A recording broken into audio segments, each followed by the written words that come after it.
Buenas noches, bienvenidos a este cuarto y último día del conversatorio de la revista católica Seilá sobre la misa. Hoy hablaremos sobre la reflexión final y la conexión con la vida diaria. Nuestro invitado nuevamente es el Padre Marcos González. Padre, comencemos con una oración. Claro que sí. En nombre del Padre, del Hijo y del Espíritu Santo. Amén. Padre Celestial, al terminar estas 4 pláticas acerca de la Santa Misa, ayúdanos a apreciar lo que es la Santa Misa. Ayúdanos a tenerla como el centro de nuestra vida espiritual. Apreciar que es un encuentro con el Señor Jesucristo, tu Hijo, que Él murió y resucitó por nosotros. La Santa Misa es ese encuentro que tenemos con el misterio pascual. Ayúdanos a hacerla siempre el centro de nuestra vida. Todo esto te lo pedimos por Jesucristo nuestro Señor. Amén. El Padre, el Hijo y el Espíritu Santo. Amén. Bueno, comencemos nuevamente, Padre. Este es el último día, ¿Sí? Pero ha sido un verdadero privilegio estar con usted. Es un placer. Ha sido una verdadera enseñanza. Lo que pasa es que en las redes sociales siempre sale un poquito de la misa, ¿no? Alguna cosita por ahí, y estar buscando todo eso es difícil, ¿no? Estamos tratando de que quienes estén viendo este programa pues tengan toda la información de la Santa Misa. Es imposible para mí dar toda la información, pero es un punto muy importante para la gente conocer, que hemos tocado los temas básicos y generales de la misa, pero es importante estudiar mucho más. Correcto. Uno de los problemas que tenemos hoy en día con nuestros católicos, que es la ignorancia de la verdadera doctrina de la Iglesia. Un sacerdote, un católico ignorante es un futuro protestante. Esa es la dicha. Y es verdad. Y es muy cierto. Es muy cierto. Muy cierto. Sí. El problema es de que cuando recién llegué a este país, una persona de la Iglesia Católica me envió me recomendó para trabajar con una persona. Fue mi primer jefe. Y me encantó porque el primer día me dice: hagamos oración para hablar. Me gustó, ¿no? Hicimos oración. Pero al siguiente día me dice: vamos a mi iglesia. Dije: ¿será de algún grupo de oración? ¿Qué será? ¿No? Y era cristiano, ¿no? Entonces tuve la oportunidad de, por 14 años que trabajé con él, vincularme con la iglesia cristiana y ver las cosas que ellos hacían y aprender, obligarme a aprender, ¿no? Venía de una ignorancia absoluta, y de las cosas que ellos decían yo iba a averiguar. Sí, eso es bueno, ¿no? Eso es bueno. Una de las cosas que siempre yo encuentro un poquito cómico es que me dicen, le pregunta: ¿a qué iglesia perteneces tú? Yo soy cristiano. Y yo inmediatamente le digo: yo también. Yo soy de la primera iglesia cristiana, que es la original. Y se les asombra un poquito, porque ¿cómo es que eso? La realidad es que la gran mayoría de nuestros hermanos separados, los hermanos protestantes, no saben que son protestantes. Correcto. No lo saben. No tienen ni idea. No tienen ni idea. Se dicen: yo soy cristiano. Pero cuando uno le dice: sí, pero la primera iglesia cristiana es la iglesia católica. Oh, no, ustedes son católicos, no cristianos. No. Nosotros somos los cristianos originales. Claro, los auténticos. Los auténticos. Hay 3 tipos de cristianos en el mundo: católico, protestante o ortodoxo.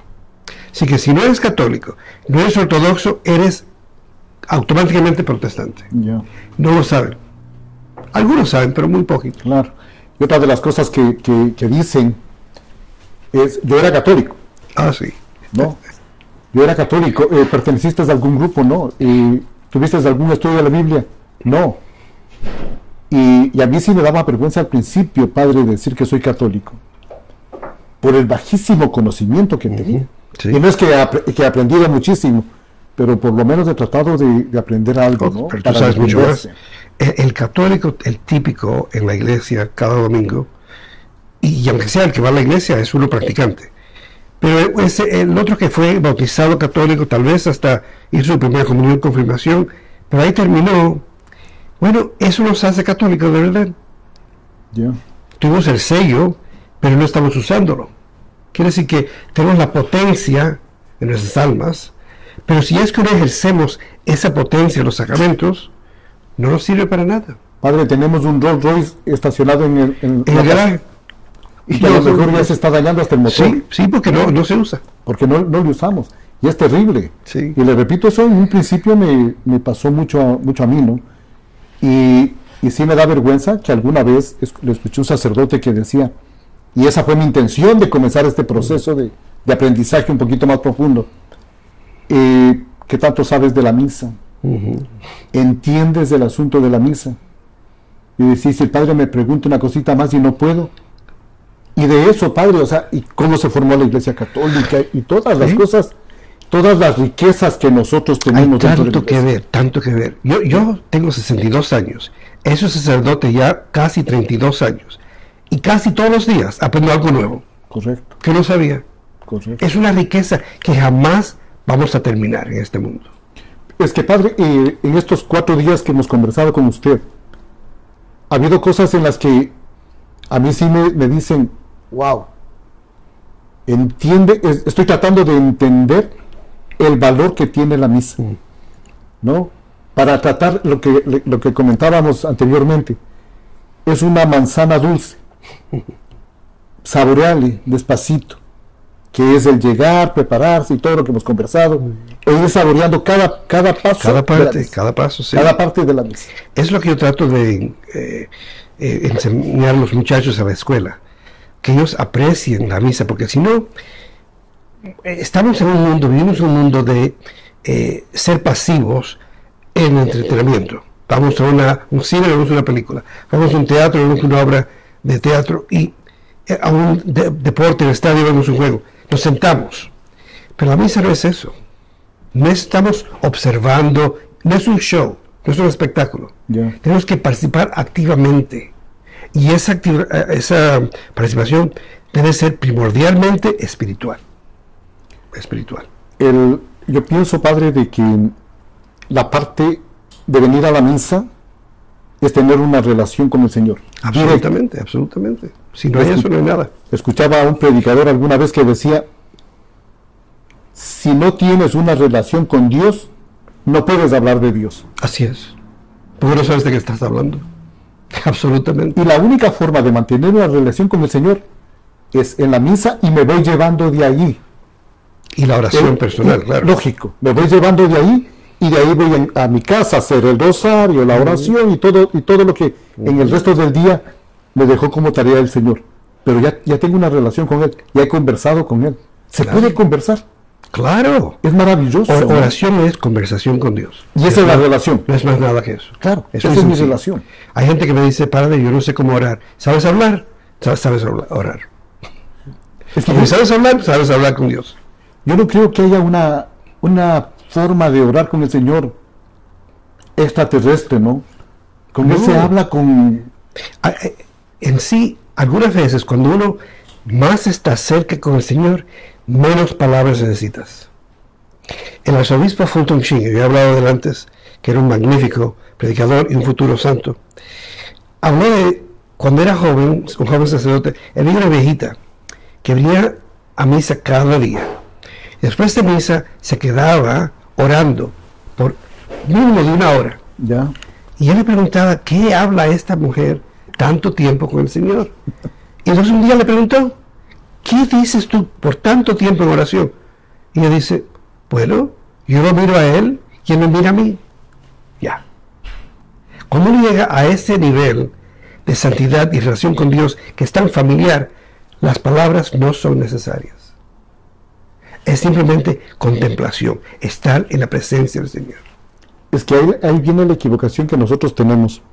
Cuando estamos un poquito ya dentro de la iglesia, un poquitito. Pensamos que ya sabemos demasiado y que tenemos que obligadamente salir a predicar. Y San Agustín decía, vamos a predicar. Y si podemos, hablamos. Así. Que parece contradictorio. O sea, pensamos que predicar es hablar. No, predicar es vivir la fe. Correcto. Es el testimonio. Es el testimonio. Es lo primordial. Sí, se predica, claro. Pero el testimonio primordial es vivir la fe. Claro, que algún rato nos digan, ¿a dónde te estás yendo? Te veo raro, ¿por qué has cambiado tanto? Que ese es el testimonio que nosotros debemos dar. Claro. Bien, padre, y comencemos nuestro último día. Y nuevamente le agradezco. Padre, ¿cuántas veces debemos nosotros hacer la señal de la cruz en la misa? Formalmente se hace 3 veces. Se hace al principio de la misa y se hace al final o en la bendición. Y antes de la proclamación del Evangelio, que es la triple silla de la cruz. Es el único tiempo. Por ejemplo, esta mañana yo tuve que corregir a unos monaguillos. Son muy buenos muchachos, pero cuando están entrando en la procesión, deben de tener sus manos firmemente puestas juntas y hacer la reflexión y ir a su lugar. Ellos vinieron, hicieron esto en medio de la genuflexión. Yo les dije, eso es una piedad personal, pero no es parte de la liturgia. No se hace la señal de la cruz cuando se hace la genuflexión. Si alguien lo quiere hacer como una devoción privada, magnífico, pero no es parte de la liturgia. Padre, cuando vamos en la procesión a la comunión, debemos también ir en la forma que usted nos manifiesta, con las manos unidas, ¿no? Claro, en oración.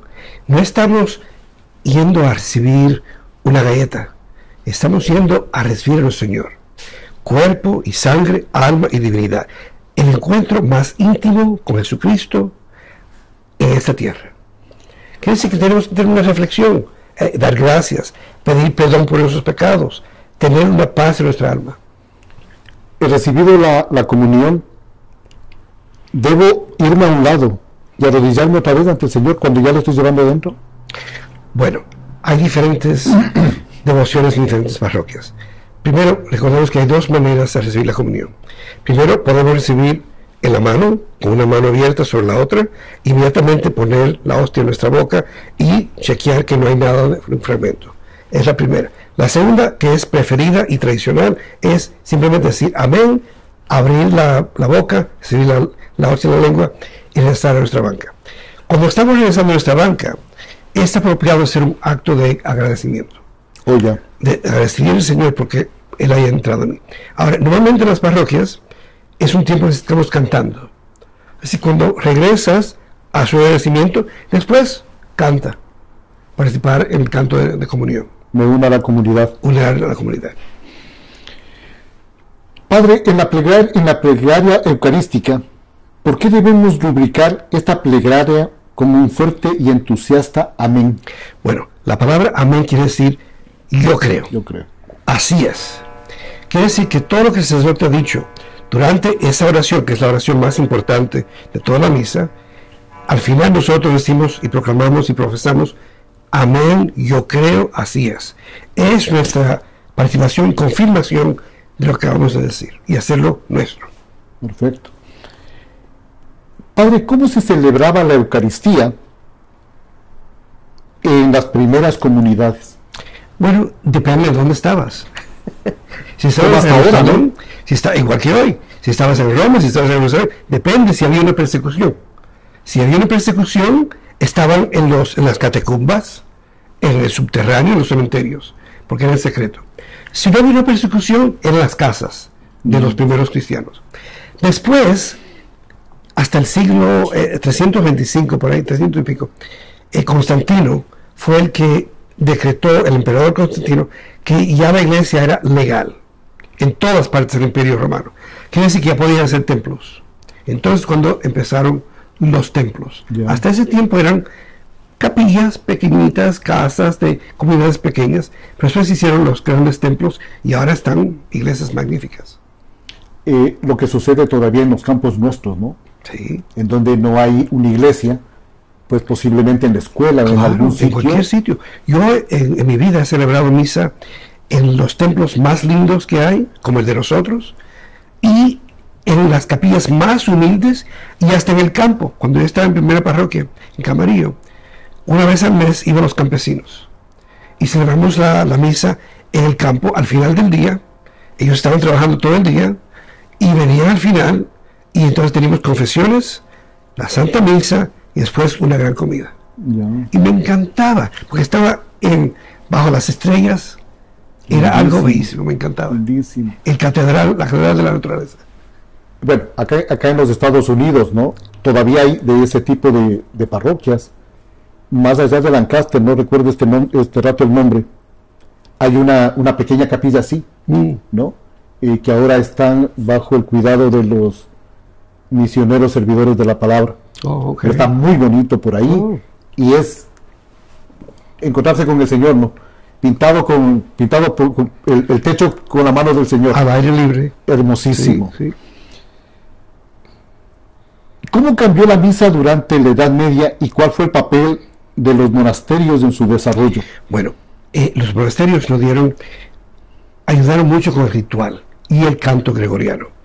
Quiere decir que cuando en el monasterio ellos cantan todas las horas de las horas del oficio divino y cantaban todas las partes de la misa. Así que se añadió el canto, que es, aunque los cristianos primitivos cantaban, pero ahora es el canto gregoriano, que es algo bello. Es algo que eleva el alma hacia Dios. Y después, claro, vinieron todos los diferentes estilos de canción. Pero en los monasterios, típicamente, los pueblos de Europa estaban hechos alrededor del monasterio. El monasterio estaba arriba y estaba el pueblo. Los fieles, entonces, iban al monasterio para todos los sacramentos, para dirección espiritual, educación de sus hijos, todo eso, en el centro de la comunidad. Si se quiere, así ha funcionado siempre y acá también, ¿no? Así comenzó. En las ciudades, en el centro está la iglesia y comienza a formarse la ciudad alrededor de la iglesia. Típicamente en los países católicos, sí. Correcto. Los países no católicos, no tanto. Ya, en Sudamérica, por lo regular. Sudamérica siempre. Por ejemplo, en Cuba, en México, siempre está la catedral o la iglesia. En el centro del pueblo está el parque. Correcto. Y está el ayuntamiento. Todas las cosas lo más importante está en el centro. Es increíble, ¿no? Sí. Lo que usted acaba de mencionar, se me vino a mi ciudad, el pueblito de mi papá y todo eso. Y está en el parque, donde se estacionaban los buses que venían de los otros pueblos. Y ahí estaba el municipio, el correo y todo importante. Y las tiendas más importantes. Sí. Increíble. Sí. ¿Qué cambios introdujo el concilio de Trenio y cómo influyó en la misa? Bueno, el concilio de Trento fue uno de los concilios más importantes en la historia de la Iglesia Católica, porque fue una respuesta a la reforma protestante, a la revolución protestante. Ya. Entonces la Iglesia tuvo que ver por qué es que esta gente están protestando contra la Iglesia. La Iglesia tuvo un llamado a ser bien clara en su doctrina, ser bien clara para que no hubiera confusión. Entonces los decretos del Concilio de Trento son acerca de la doctrina de la Iglesia, el credo, los mandamientos, los sacramentos, la liturgia, la Santa Misa.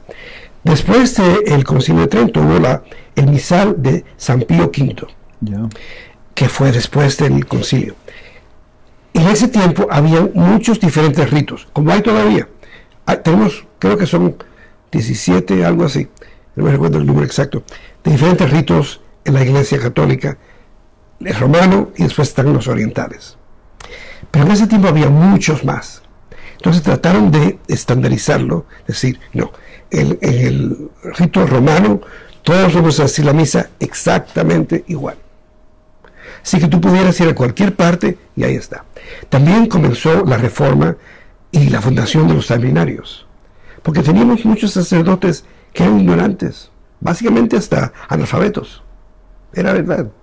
Entonces ahora decían, no, tienen que conocer la doctrina, tienen que rezar el divino oficio, tienen que saber el catecismo, tienen que celebrar la misa exactamente como la Iglesia manda. Y hubo un proceso de formación, ¿no? Oh, sí, mucha formación. ¿Y qué motivó los cambios en la liturgia durante el Concilio Vaticano II? Bueno, ahora vemos 400 años después.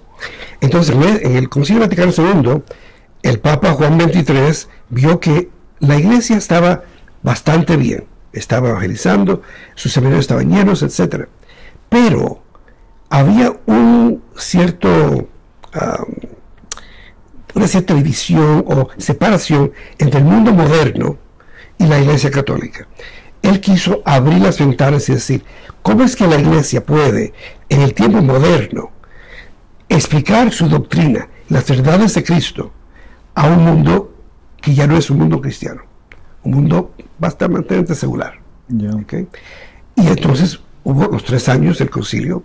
Parte de esa reforma fue la reforma de la liturgia, Es decir, que no solamente se tiene que celebrar en latín, es el idioma oficial de la iglesia todavía, pero se puede celebrar en el vernacular, en el idioma del pueblo. De cada pueblo. Pero siempre guardando ciertas partes que son en latín, porque es el idioma oficial de la iglesia. Y también que abrir más las escrituras, por ejemplo. El nuevo rito del misal de Pablo VI tiene, como hablamos anteriormente, los 3 años del ciclo bíblico para abrir más escrituras. Es interesante, ¿no? Es muy, hasta ahora se habla muchísimo sobre el Concilio Vaticano II, ¿no? Y todavía no se ha implementado completamente. Es que es increíble, pasará tanto tiempo y cómo iremos cambiando. Pero es que estamos en un mundo en que la noticia es inmediata. Acuérdate que los decretos del Concilio de Trento, por ejemplo, tomaron más de 100 años para poder implementarse. Para que lleguen. Para que lleguen a todos los lugares. Hoy en día, si algo no llega inmediatamente, ¡ay, ya estoy perdido! No, toma tiempo. Pero la parte de lo que usted decía del Concilio de Trento, qué importante es saber de que si yo no puedo ir a la misa de las 6 de la mañana, aquí con usted, que tiene la misa a las 6, me puedo ir a la misa de 8 de la noche en la iglesia X y lo que están dando aquí está acá. Igual. En cualquier parte del mundo.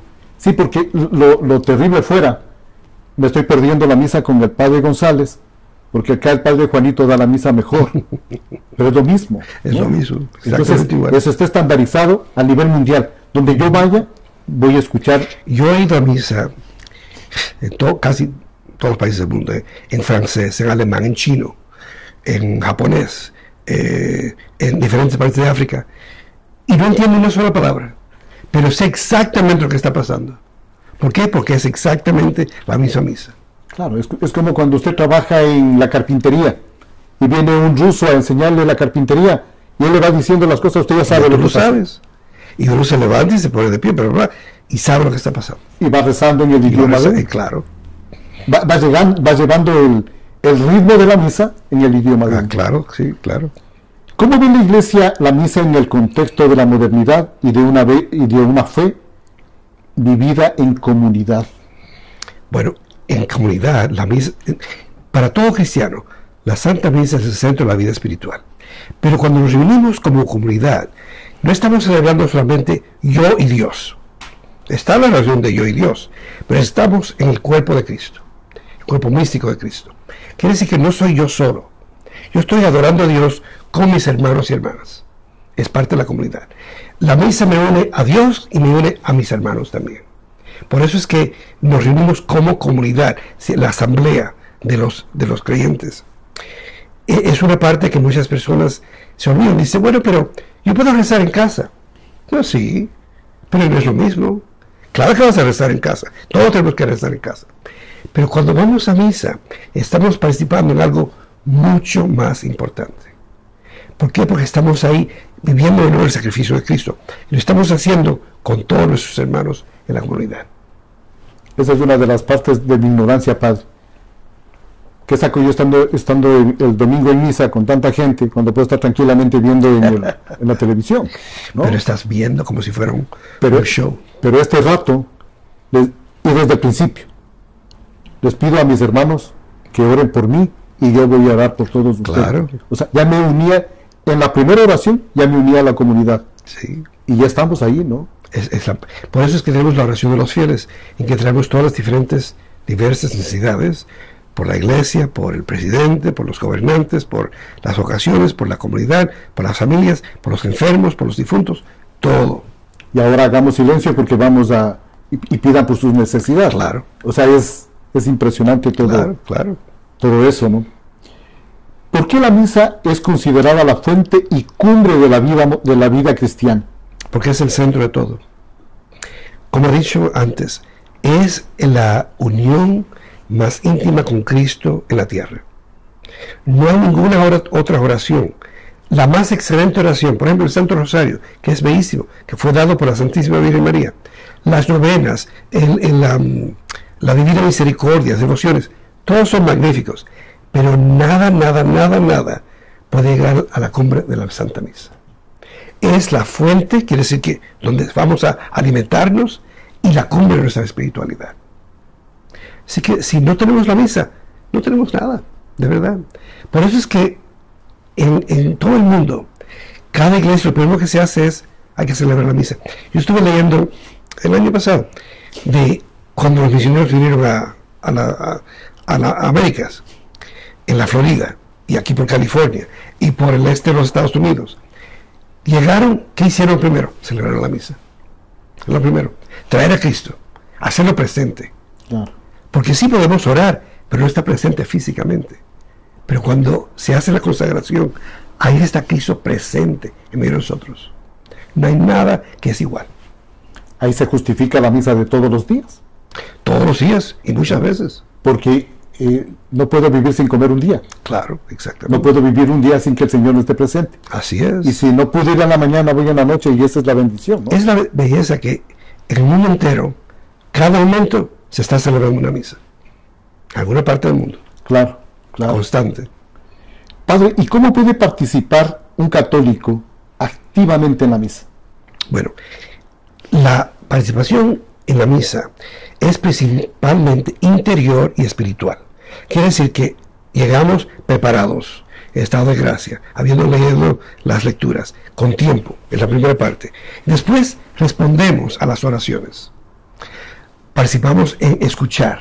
Algunas veces escuchar la palabra de Dios, la homilía del Padre. Otras veces es hablar, profesar el credo, las partes de la misa. Otras veces es cantar, también es parte.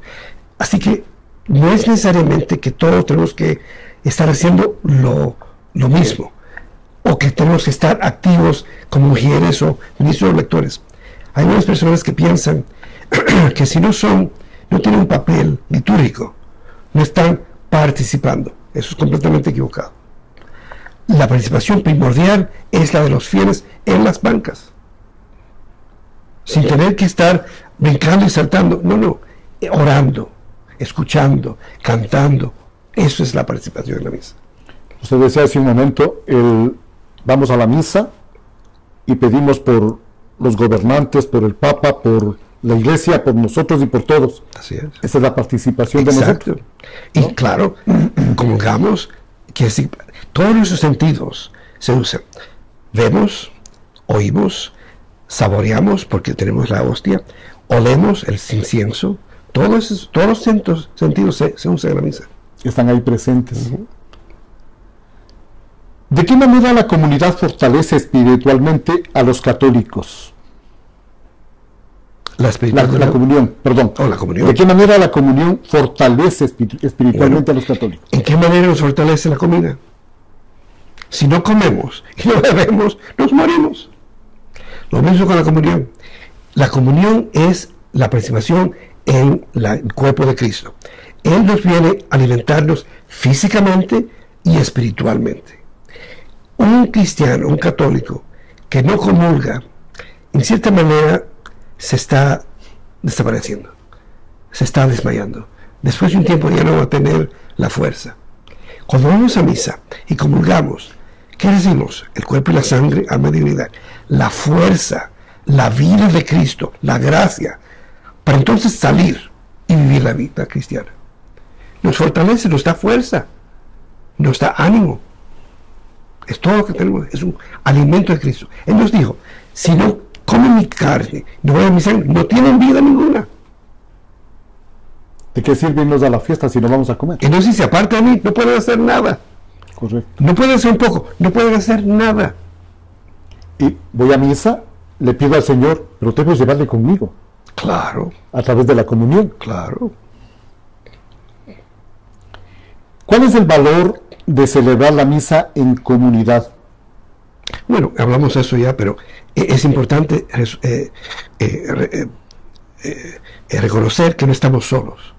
Los primeros cristianos, por ejemplo, aunque estaban perseguidos, tenían que adorar a Dios en secreto, y esto ha sido a lo largo de los 2000 años en la iglesia, en diferentes lugares, en diferentes siglos.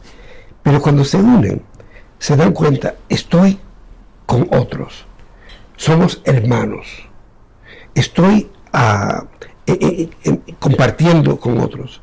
Quiere decir que la vida cristiana no es una vida aislada, es una vida en comunidad, porque nos apoyamos a unos a otros. Tal vez ese día tuve una enfermedad, o tal vez se murió alguien en mi familia, o tal vez perdí el trabajo.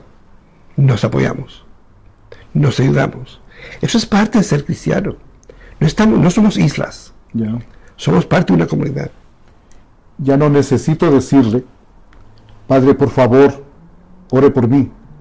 Porque usted me puede decir, que mañana lloramos juntos. Claro, ¿no? Ahí está. A la misa de 7 lloramos juntos.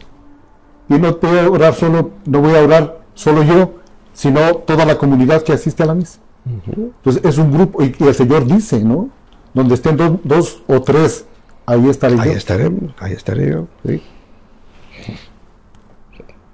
¿Cómo puede la misa ayudar a los católicos a profundizar su relación con Cristo?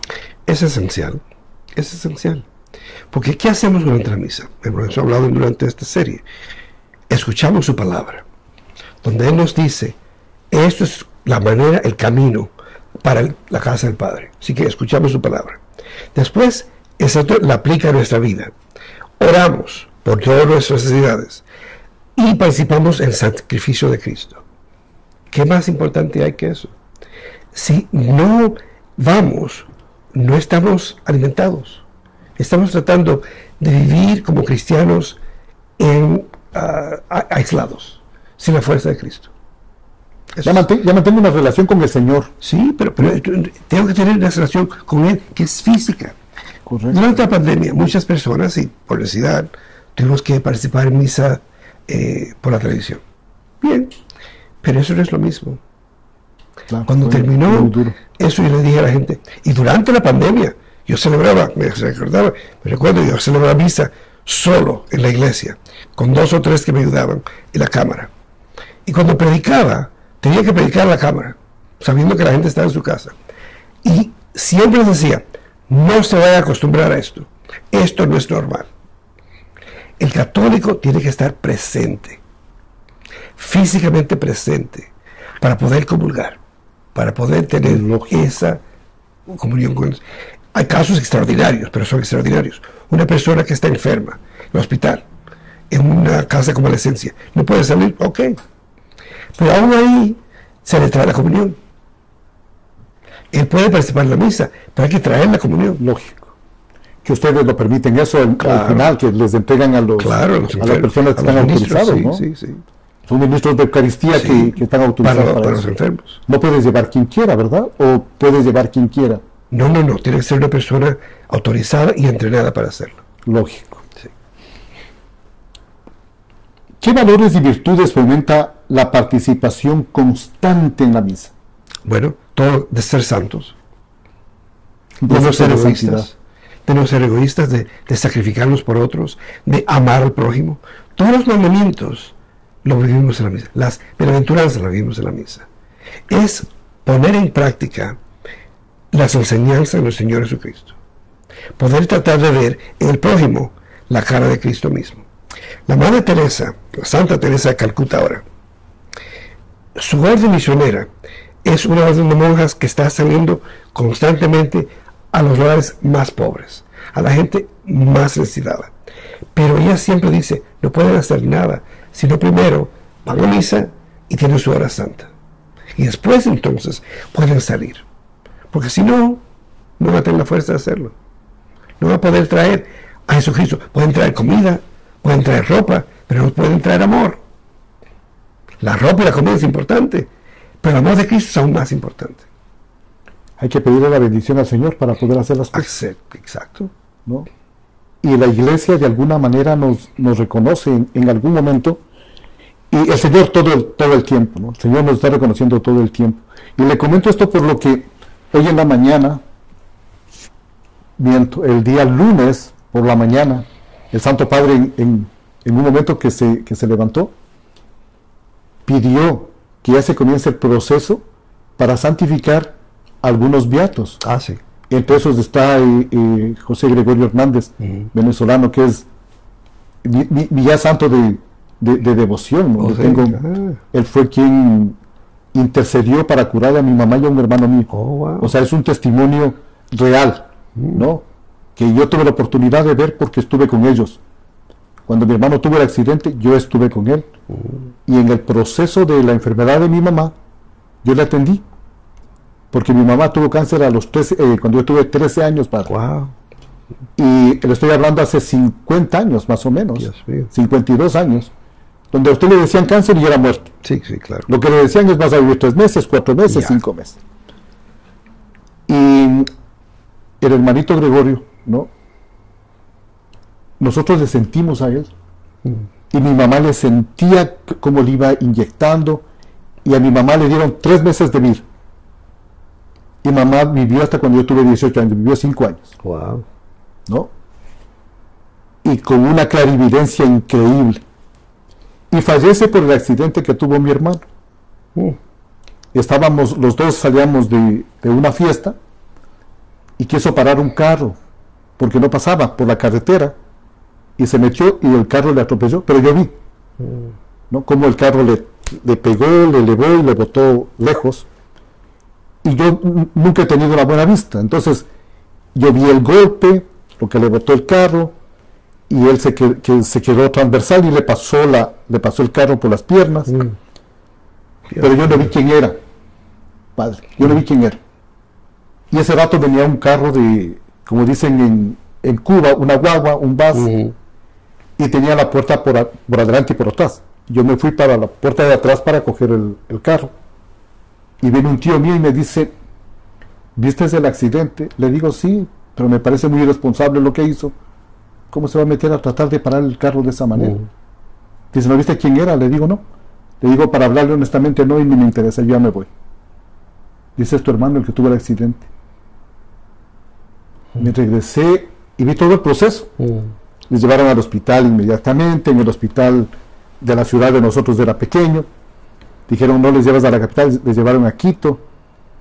Y le detectaron que él tenía en la parte del cerebro un golpe muy fuerte, por donde estaba goteando la médula espinal. Si él vivía, iba a ser un vegetal. Y bueno, pasó como 3-4 meses en el hospital. Y un día viene mi hermano y nos dice, y el doctor me dice que es mucho tiempo el que le tenemos así, le estamos martirizando, él no va a vivir, y si en el peor de los casos vive, va a ser un vegetal. Así que vamos a retirarle los aparatos, nos pide el doctor. Y mi papá dice, yo voy, para ver qué pasa allá. Llegamos, padre, al hospital, y era un callejón grandísimo, como los hospitales normales, ¿no? Y mi hermano estaba en el cuarto del fondo. Pero había que pasar por una enfermería. Entonces mi papá le pregunta a la enfermera, dice, el joven del fondo, dice, está abajo. Y abajo era la morgue, padre. Uy. Entonces mi papá se transformó, ¿no? Se puso súper mal. Cuando bajamos, en el siguiente piso, antes de llegar a la morgue, estaba un salón. Y se escuchaba risas, se escuchaba griteríos de gente que estaba ahí. Y mi papá, como curioso, como cualquiera, ¿no? Mete la cabeza y estaba mi hermano jugando cartas ahí con otros señores enfermos de ahí, padre. Cuando llega a la casa, le ve a mi mamá y ve el cuadro que teníamos del hermanito Gregorio. Y le dice a mi mamá, mami, ese señor que está ahí se despidió de mí el último día. Mira. Se iba en un jeep y se despidió de mí, Mira. del hermanito Gregorio. Wow. ¿Y ese hermano tuyo vive todavía? Él, bueno, vivió normalmente, padre, vivió normalmente, tuvo una hija, terminó de estudiar, se casó y todo. Falleció hace 3 años, ¿no? Hace 3 años más o menos. Wow. Y de una muerte normal. Qué bello. Qué bello. Entonces, ¿cómo no creer en Dios, no? No, exacto, y es un buen punto también lo que tú acabas de decir, de recordar que cuando estamos en misa, estamos en la presencia de todos los santos, Perfecto. de los ángeles, no estamos solos, Ya. toda la comunión de los santos está ahí, Toda la corte celestial. toda la corte celestial, es increíble, no lo vemos, pero ahí está. ¿Cómo puede un católico llevar lo aprendido en la misa al resto de su semana? Estamos hablando Sí. de los que vamos del domingo nomás. Sí, pero acuérdate que la palabra misa viene la palabra en latín que es misa est. Y al final el sacerdote dice, ite misa est. Vayan que la misa ha terminado. Pero, quiere decir, la misa de aquí ha terminado, comienza la misión por fuera. Ese rato comienza la misión afuera. Ahí, afuera. Quiere decir que lo que te has alimentado aquí ahora en la misa, lo que has aprendido aquí ahora, lo que has compartido aquí ahora, lo tienes que vivir ahora en los otros 6 días de la semana. En tu trabajo, en tu hogar, en tu pueblo, en tu barrio, lo que sea. El testimonio. El testimonio. Lo que estábamos hablando hace un momento, claro. El testimonio, ¿verdad? ¿Qué papel juega la misa en momentos de sufrimiento o dificultad, Padre? Eso es lo importante. Mira, en el Antiguo Testamento hay 150 salmos, escritos por el rey David, acorde a la tradición. Y hay salmos de felicidad, de tristeza. Hay salmos de amargura, hay salmos de agradecimiento, hay salmos de todo. En la Santa Misa está todo eso también. Porque ahí traemos todo lo que somos, todo lo que necesitamos, y lo traemos a la misa. Las angustias, los dolores, las felicidades, las alegrías, los gozos, todo se trae. Es la reunión con Dios de la humanidad entera de nosotros. Si nosotros le ponemos atención a la misa y todo el proceso de la misa, nuestras dificultades se van a escuchar en la misa. El Señor nos va a hablar. Claro que sí. Es cuestión de relacionarlo con lo que estamos pasando. Un símbolo de la procesión del ofertorio es que simbólicamente ahí está toda nuestra vida. Está el pan y el vino, pero la iglesia primitiva no era solamente el pan y el vino. Traía los huevos, las gallinas, los alimentos para los pobres y para los sacerdotes, todo eso estaría. Hoy día eso se representa por el dinero, la colecta. Pero aún la colecta representa el sudor de nuestro trabajo, el sacrificio de cada día. Ese es el sentido, ¿no? Ese sentido. Ese es el sentido. Todo va y se ofrece a Dios. Y también se van nuestras oraciones de ese momento. Claro, y todos esos sacrificios se unen con el sacrificio de Cristo en la cruz. ¿Qué papel juega la misa bueno, usted ya le acabo de preguntar. Y por último, Padre, ¿qué consejo le daría a alguien que siente que la misa se ha vuelto una rutina en su vida? No la estás estudiando y no la estás viviendo. Porque si es rutina, es porque tú no entiendes lo que es. Ritual es algo que hacemos repetidamente, pero ritual no quiere decir rutina. Ritual es algo bello. Por ejemplo, un esposo llega a casa de trabajo, le da un beso a su esposa, lo hace cada día. Es una rutina. Si no lo hace, ella lo va a extrañar.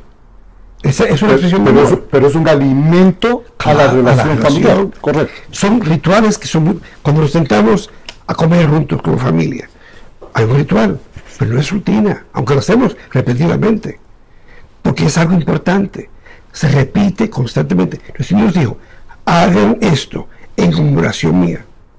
Y San Pablo dice, cada vez comparten el pan y comparten el cáliz, están recordando la muerte del Señor. Cada vez. Entonces no es una vez a la semana. Y no es una rutina. Es un encuentro único cada vez que vamos. Es necesario estar en comunión con el Señor.